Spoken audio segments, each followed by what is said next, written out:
don't think that's in focus. Either that or the drawing is a bit fuzzy. It's not like it's in focus to me. Anyway.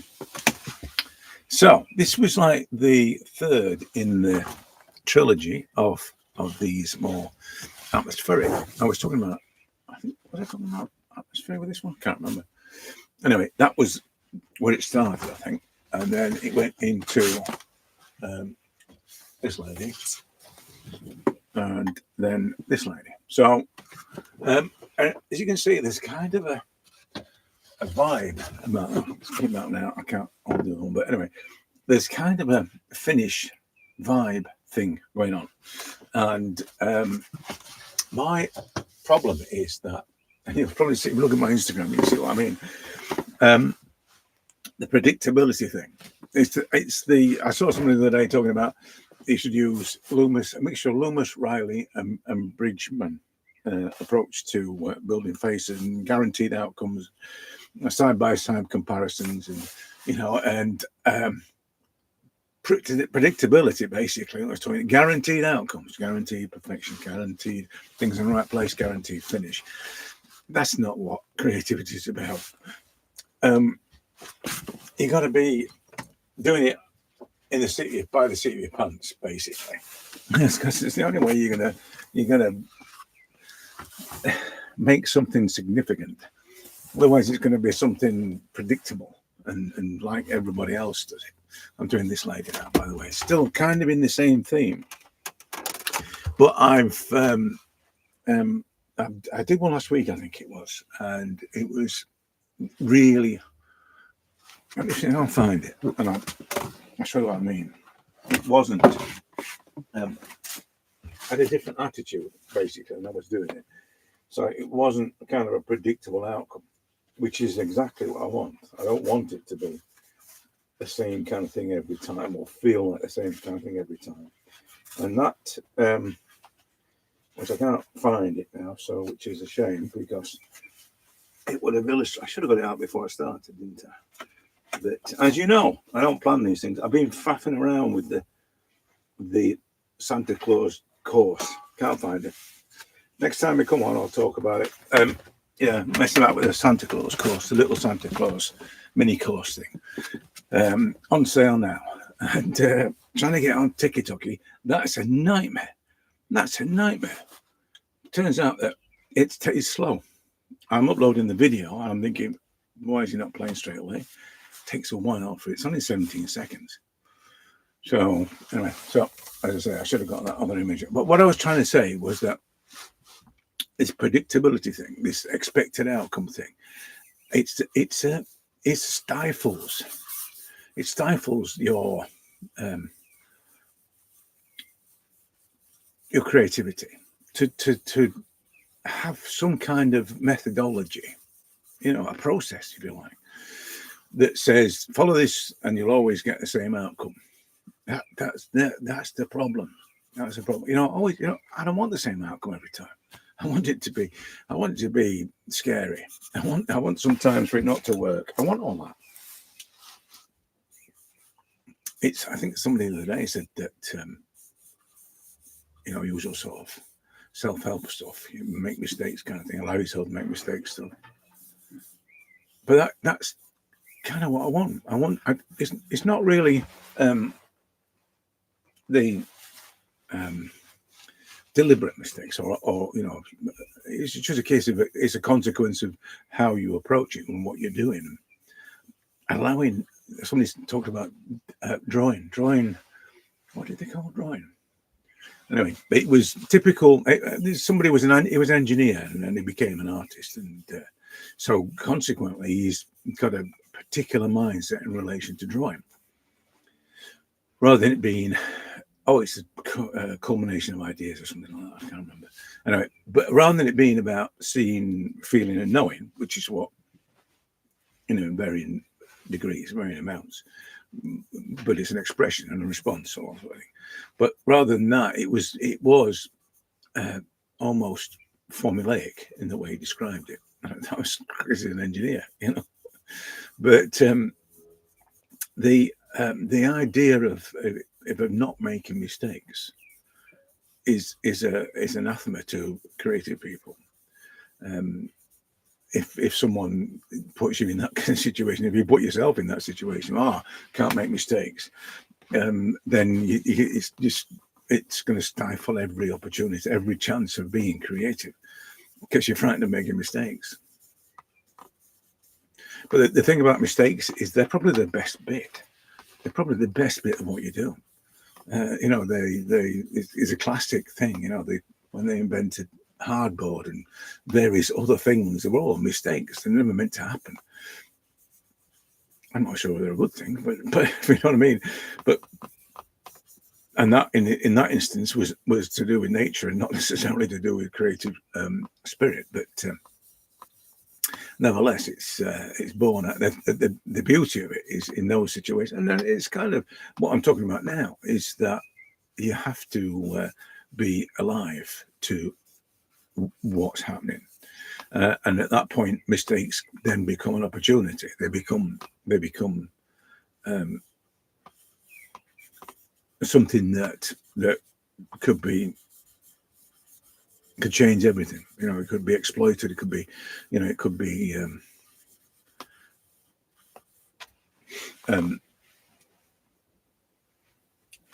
Sorry, I'm just thinking about the size of an egg. Hold on a minute. I'm sucking on a blackcurrant licorice boiled sweet, so if I suddenly start choking, that's what's happening.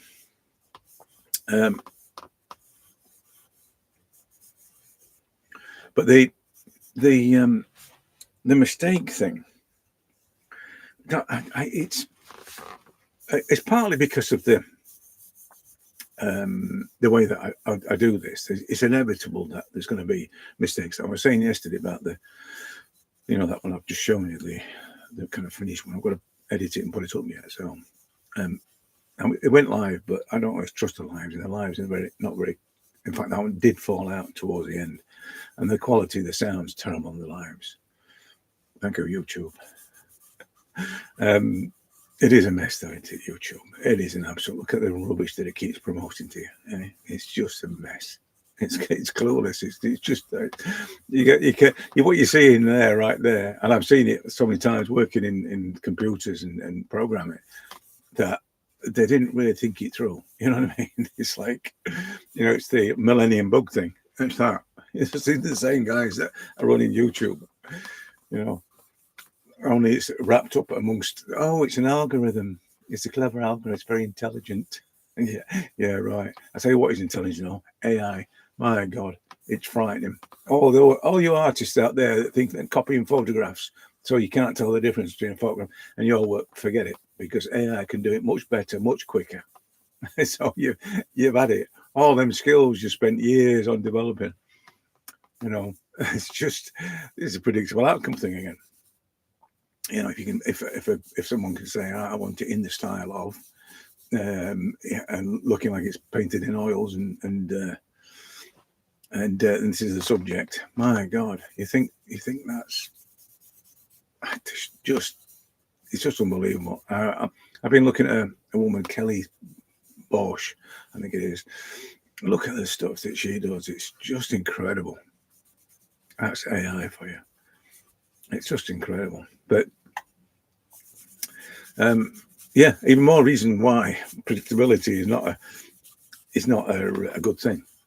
It's the unpredictability that's we're aiming for. That's what creativity is. It's unpredictable and fabulous and untamed. And I say it's not. It doesn't fit anybody else's plan. But as I said, it's kind of one of those things that's creeped up on us, isn't it? The AI thing. I was saying to the missus when because we both were in the creative, or still are in the creative industries, but if AI had been around when we were in a prime, so to speak, we'd have been all over that. We'd have been all over that doing. I mean, she's a fashion designer, so she'd have been using it for fashion. I'd be using it for all my graphic stuff and the film stuff I used to do. It's incredible. But as I said, it's based on predictability. It's based on this guaranteed outcome thing. So because people have spent years developing skills to produce a certain thing, even engineering, if you like, their style. But it can all not be replicated because they formulated it. They've created it, and the people that will survive creatively are the people that have no formula, have no structure to what they do. It's because it's not, and that's what creativity is. It has no structure. It's not predictable. It shouldn't be predictable. It should be different every time. I mean, if an artist is nothing, they're a creative person. Well, let's talk about artists. Their primary role is to respond to something. Maybe their imagination, but they have to respond and visually respond. Not always in the sort of painterly way, but that's what we do. We respond to things, and if that's not considered, if it's simply a case of the response is to replicate, then sure thing you're going to get pushed out by AI, no matter how much kicking and screaming you do. And for all those years you spent learning to do something in a certain way, it's all for naught, because it's not. It's just what it's doing is it's proving that being able to replicate, copy something is nothing. It's not great. When the so-called masters were doing it, they were doing it because people wanted to know what the king looked like. It was simple as that. And can you put him on a horse and make his nose look smaller? And that was kind of why the greats were doing it. But we don't have to do that now. And the classic, the classical portrait artists, look at them. I mean, they just, if they're not going to get ripped off, I don't know who are, because look at them. They're doing it exactly the same as the people did it 400 years ago, and they're proud of it. And they make all the rest of us feel like we're useless, or they try to do anyway. But yeah, they're the first to go for me.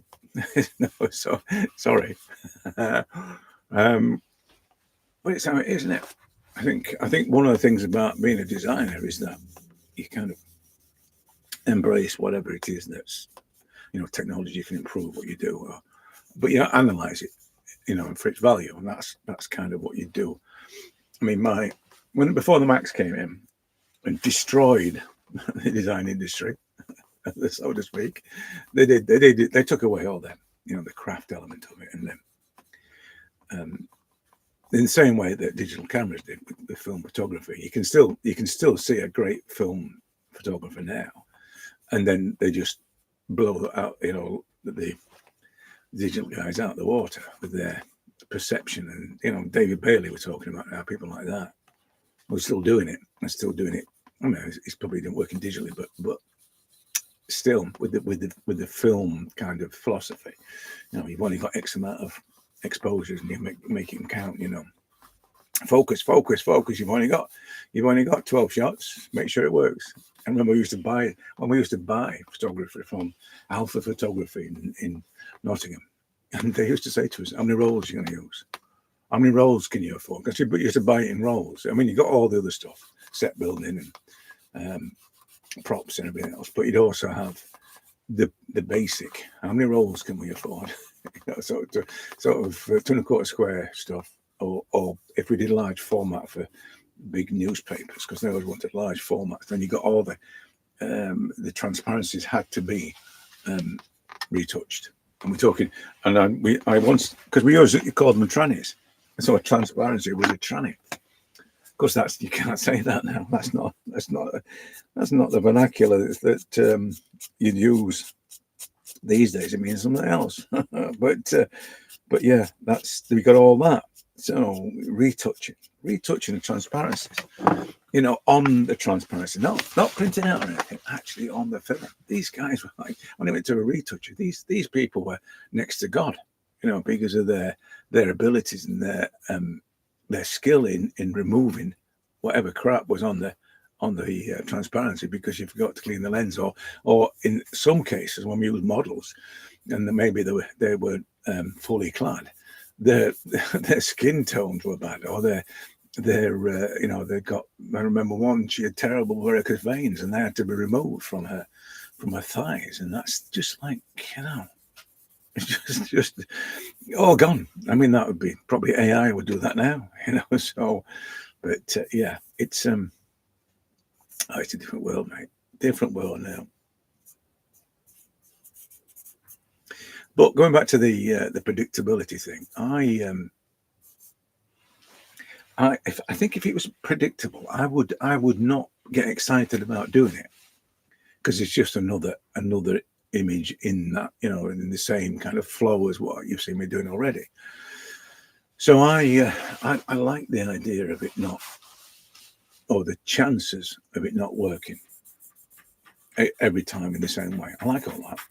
It just makes the thing a bit more, as I said, a bit more exciting. I'm not saying it's like jumping out of a plane exciting, but it's certainly the thing that makes me focus better. I think more about it rather than just going along through the gears sort of thing. So this idea of, as I said, Loomis, Riley, Bridgman, or whatever, going through all that because it guarantees the outcome. Learning those things because it guarantees the outcome. That's not, for me, that's not what it's about.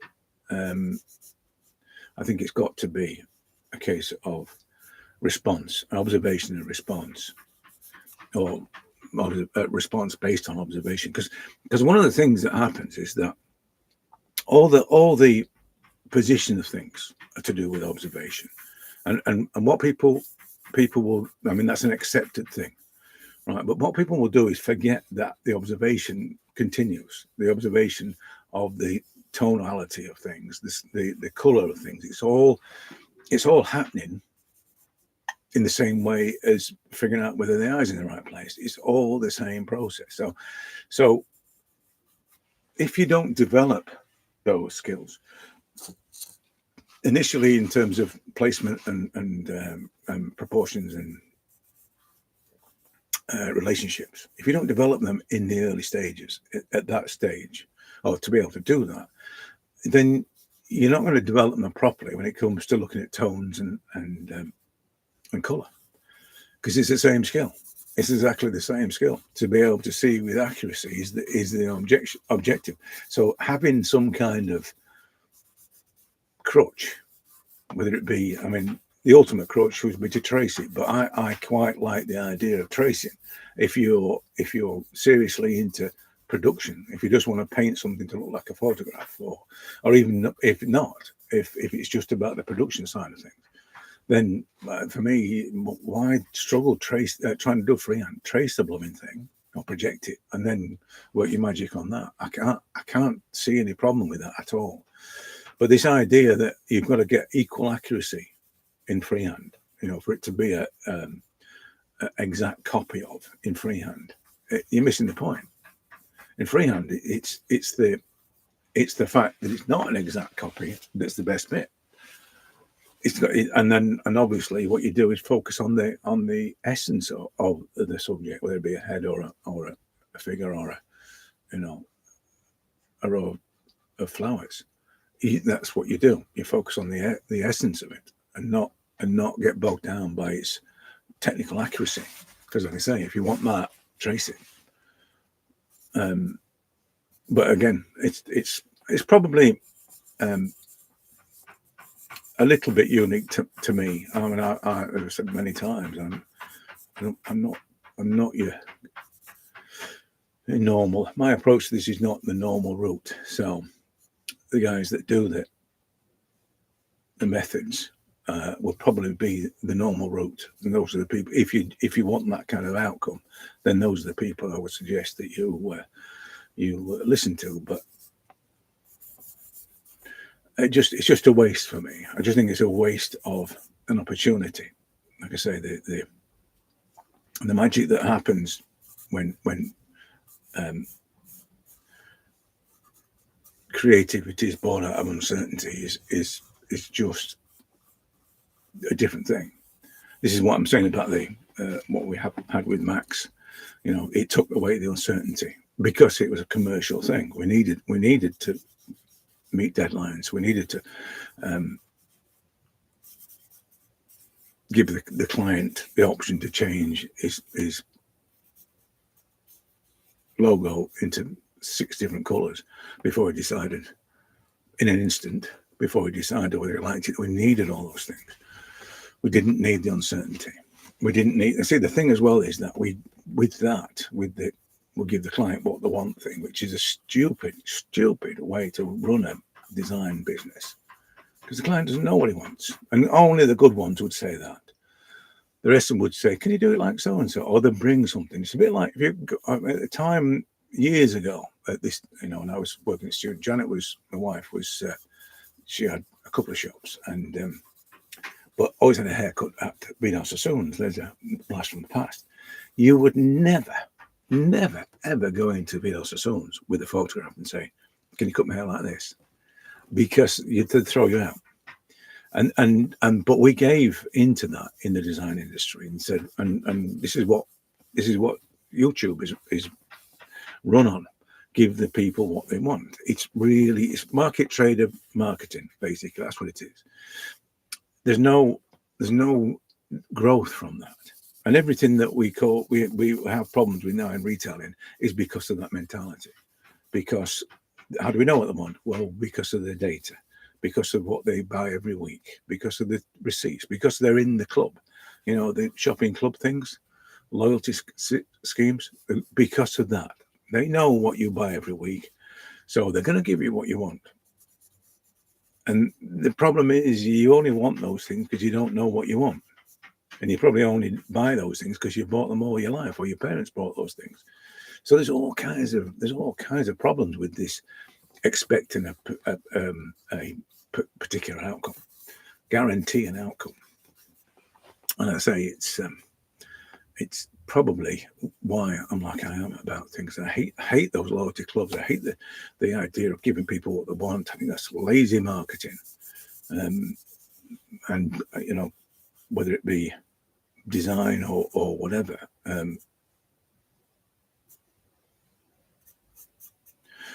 I think there has to be a little bit of risk in these things. Good design comes at a risk, and a broader acceptance of what is considered, I suppose, aesthetically as much as anything else, but what's considered to be effective. The problem with, and I've experienced this with Toyota, was the data thing became the predictor, became the thing that would determine something's success or not. And often the data would be skewed. It'd be skewed for all kinds of reasons. You know, it's captured where it's read, where it's manipulated. It's not always right, but it then became the determiner for the next project that we took on, and that, you know, was a spiral down. It's the back to the loyalty club thing. You know, people buy certain things every week, and it becomes a point where they don't have anything else on the shelves other than things that people buy every week. And you walk in, and the wife says, "What's happened to all the decent oranges?" You know, well, because people always bought this particular brand, this particular cheap orange that's not full of sunshine, and it's forced in a way, and it's full of pesticides, but it's cheap, so people buy those. So the good stuff, people stop wanting and stop buying and stop seeing ultimately, because these large shopping organizations, the supermarkets, who, you know, ride their farmers like they're on a rodeo, you know, and drive them into the ground on price and everything else. And, you know, we buy stuff from Marks and Spencer, and she says, "I've never had a bad potato from Marks and Spencer's." And I said to her, "That's a bad thing. That means that all the bad ones are not being sold. That means all the bad ones are on a pile somewhere. We once saw a guy that grew sprouts. Being it's Christmas in the UK, sprouts are a staple, festive staple, and he had a pile of sprouts to put set to one side, which he couldn't sell because Marx wouldn't they wouldn't let them sell them to anybody else, which is you know what I mean. That's the government should step in with that. But anyway, but these retailers, that's what these retailers are like. So this idea of predictability, predicting outcomes, perfect outcomes every time, that's a bad thing. It's a bad thing in everything. Everything that's human has to have mistakes in it. Has to have an element of risk in it and error. That's what did it say? To err is human, and it has to be like that. Otherwise, we're not. We're going to be AI. Might as well take over. And I think if we genuinely want to the win in the AI game, is that we've got to accentuate the unpredictable, accentuate the mistake part of what we do. That's how, because it will never compete with that. Why did you come up with that? I have no idea. It's probably the best way to obliterate the threat of AI. I mean, I love it, don't get me wrong. I think it's absolutely amazing. But then I think that 19th century painters are absolutely amazing as well. So I've got no it's not anything other than my visual assessment at the time. You know, it's not an ethical decision. But yeah, as I said, I think this is born out of the way that these drawings have been going over the last couple of sessions. That they're just a little bit predictable and a little bit safe. And I talk about safe as being detail. There's safety in detail because you can never go wrong if you put plenty of detail on it, and people will always be impressed by what you've done. And if you're skillful with it, that's even better. You know, so details is the safety thing, but predictability is also a safety thing.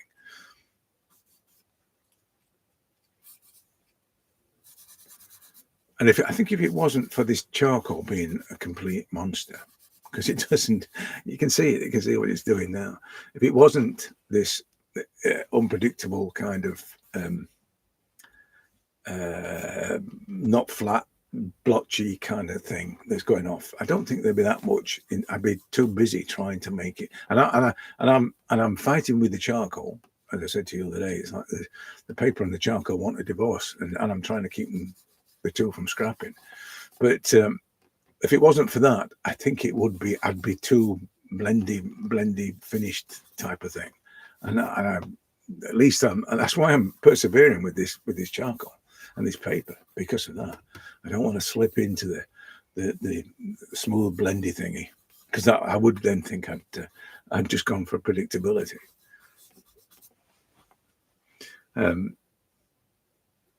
Yeah. But see, I like all the that way. It's like didn't work. In fact, it didn't on the was it Wednesday nights? What day is it? Wednesday night's lesson when the guy, it was the neck, and I thought, oh, I love all that. It was not right, but it was right. I think that's probably that's the best description I can give it. It wasn't right, but it was right. It was. Is that a double negative? I have no idea. But anyway. Yeah, as I said, it's the without this difficulty that the charcoal presents, I don't think it wouldn't have the same vibe, the same kind of feel. And the things I'm going to worry about is when it does that, when it gets a bit too, you see, there is too dark and there's not dark enough, and it's that. I've got to watch out for that kind of thing.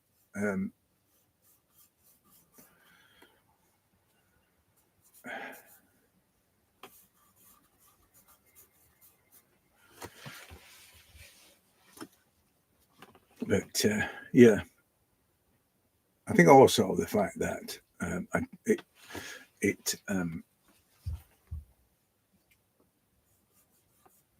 doesn't. I mean, it should do, but it doesn't make the marks easily, and so there is a little bit of effort that I have to make sure that it does this, that, and the other, and then as a consequence, it builds up, or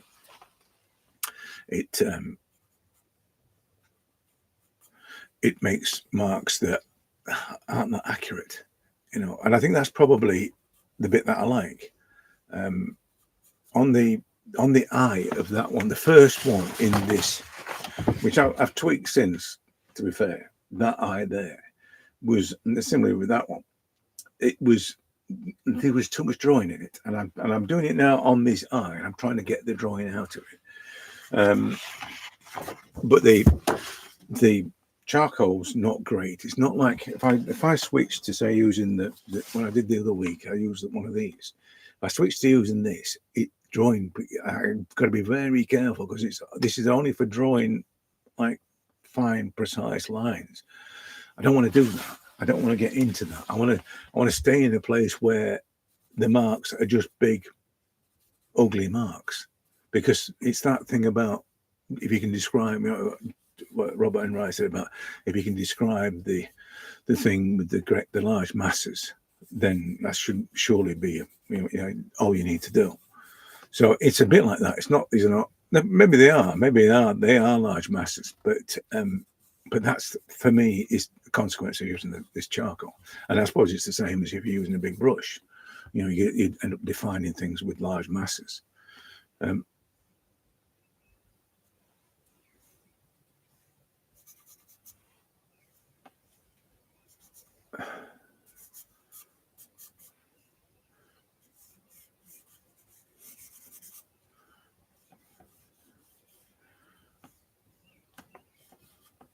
Plus the fact, I think that the mixture with this charcoal, with the mixture of it kind of blends but doesn't blend, and it has this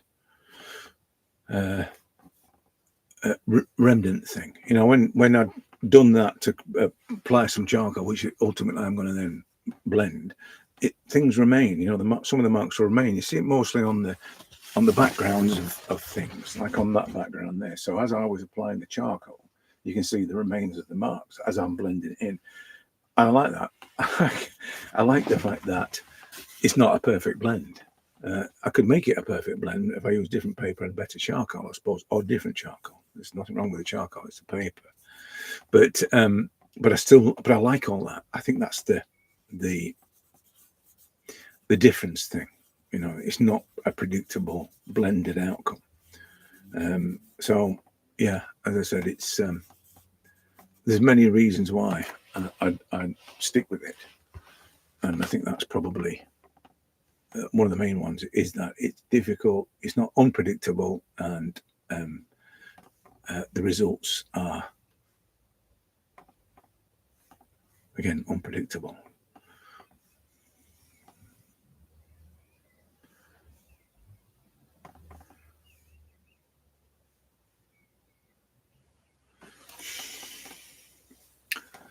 So what I'm going to do, it's going to have a background, obviously, but I'm not going to go too far into the face yet. So I've got to sort out the balance of things, like that, and some of the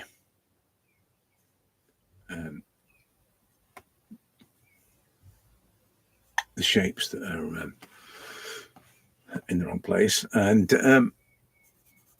maybe fix the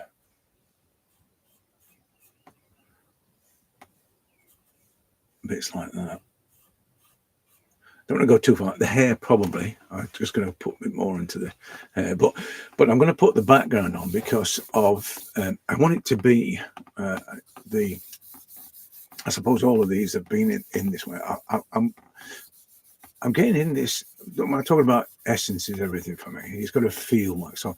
It's emotional essence. It's emotional response is what I'm thinking, and I think half the response thing, the emotional response thing, is dictated by its environment. It's sort of a context thing. It's, you know, it's like when you see somebody in a subdued area, a subdued place, it has a different vibe to it being a bright and colourful place. So, and that's, I suppose, why a lot of these, like the last two, not so much the one, the Sergeant-esque one, but the others have been a bit subdued. The one on the last night's, which I haven't edited yet, but on that one, as soon as you put the background on, you can see the wrongness of it. I can see that is too light for that. But on this one, so I got to this point kind of thing with this. I don't know at what point it stopped, but I got to that point where I'd drawn the hair as you would, you know, draw. But as soon as I put the background on, and the background started to infect the hair, it changed. You know, you can see how the background belongs, or sorry, the hair belongs to the background, because it's kind of faded in. I didn't really smudge it that much, but I did, go when I was putting the smudging the tones, it was bleeding into the hair and things like that, where the hair, even though it's a definite, and it's always when you're drawing, say, a floating head, you're always like thinking about it as a definite hard edge, but as soon as it had a background on it, and the hair belongs to the background, because you can see how it's almost got the light effects in the hair, different thing altogether. And that, I suppose I shouldn't really be that, interested in the technicality of doing that. It's just that it's because it accentuates the feeling, right? How it feels. That's probably what it is, and because that's the driver. I want to make things that capture the emotion and the mood and the personality and the essence. And if I can make them have presence, feel as though it has presence with the background, then that's what I'm going to do. It's all part and parcel of it. Sometimes they are floating heads, and it's nothing more than that. But sometimes I just feel it needs to be to belong to the background.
Like I say, I don't really blend one into another, but I can feel that, and this is the, with my finger or something else. But this is the as I'm using the charcoal, and this charcoal isn't. I mean, it does leave some a light layer of charcoal there, but it also, if I'm light enough with it, it also removes what's there. So this is the thing about I was saying about on the other one, about how somehow they became attached. Somehow they became it became like they were just literally going gradually from one tone to another. And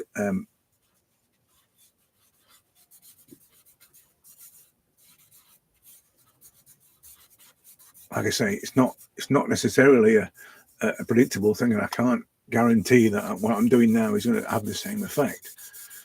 But it's not a problem. I'm not doing anything on purpose. I think that's what I'm trying to say. It's not on purpose. it's my response. That's my purpose. If you want to talk about hate that as well, people talk about finding your purpose. When you're an artist, I don't think whether or not finding your purpose is a good endeavor. It can be a little bit. It's like when people start finding your style. It's that kind of thing. Just don't bother looking for it. It'll find you. It's sort of, if you're doing this for the right reasons, you don't have to worry about finding a style or having a style, because it'll come. It'll surely come. But as I say, this purpose thing is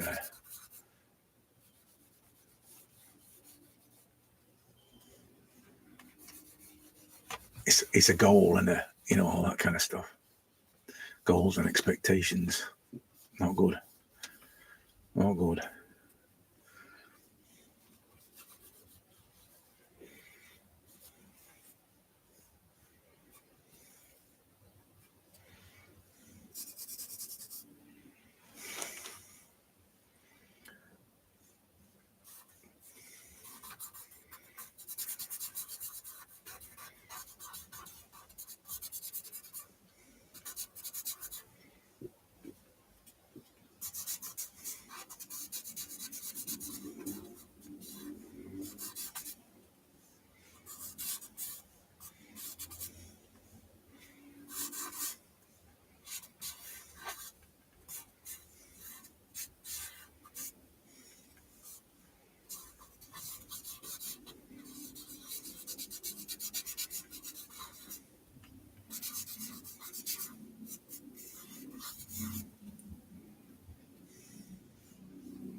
I'll continue with the hair and just sorting out the edges of the hair all the time, really, until that one, the first one I did on the Sergeant-esque thing, I was still tweaking that this morning. So it's not that I don't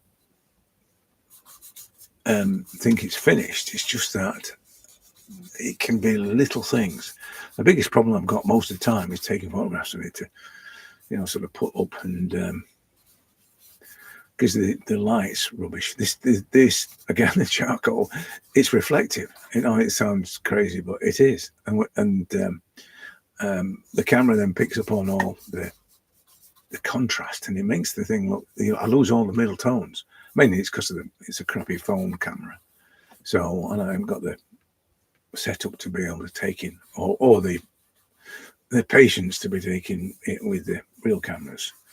But so there's all kinds of issues with it. So I tend to spend time fixing the issues, the little sort of glimmers of highlight or dark, the blotching that's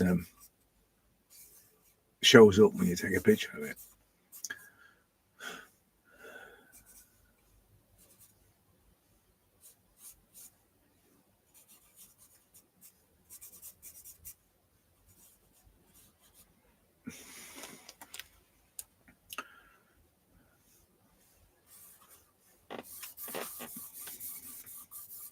So obviously this side of the face is a lot lighter. I think it has to be the background has to be full on both sides in order to focus the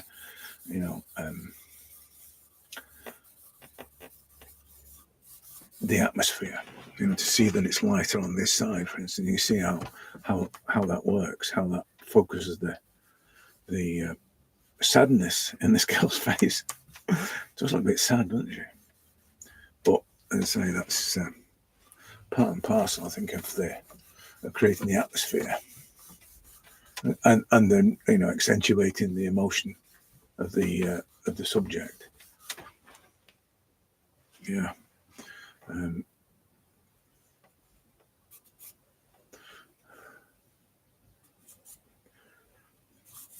So I'm probably going to spend time refining the ear. I'm talking about doing fiddling with things. This is what I'm probably going to be doing. refining the ear to a point where it's nothing. You know, it's that subtle suggestion thing. I think that's probably where I'm gonna end up being with this, and that's kind of how it is. You can see how it's getting more suggestive now. I've just got to tighten up the shapes in there.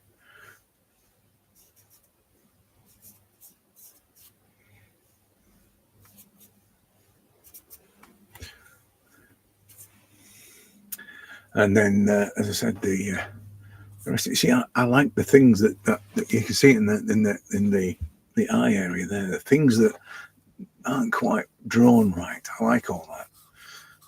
It's like I've just done it. You know, it's sort of there was little or no effort went into it. I like all that.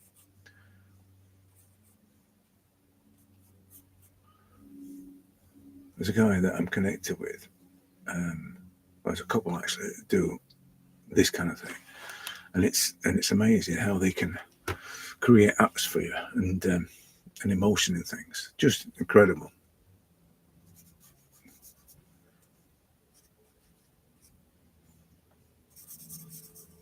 I think half the time that's the goal. You can forget about getting the eyes in the right place and the tilt of the head and all that with your Loomis and your Riley.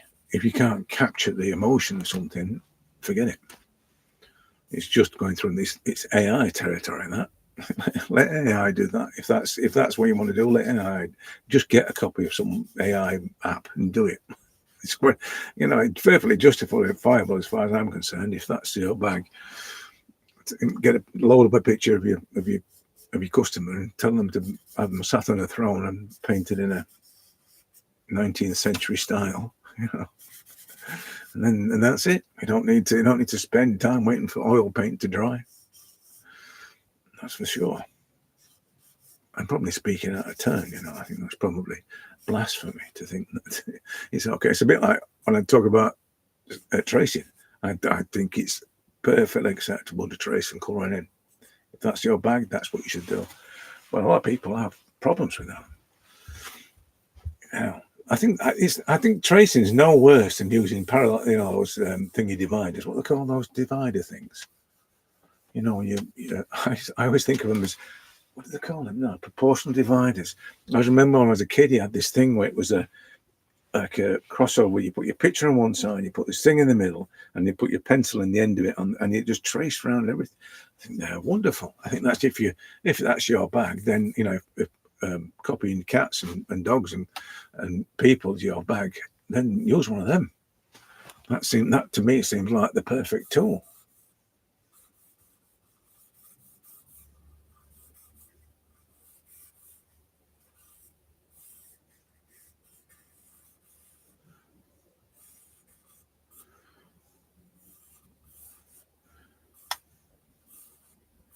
Why make it hard? That's what I say. Why make it hard?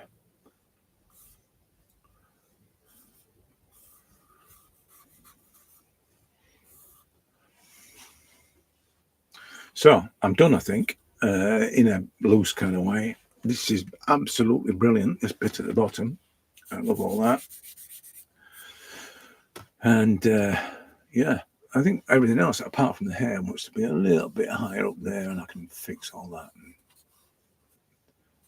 and get the bun looking more like a bun at the top there. There is a definite edge to it, even though I'm talking about it bleeding into the back. There is a definite edge to the hair at the top there. But yeah, and I'll put a few lighter marks in it as well, in to show the the folds and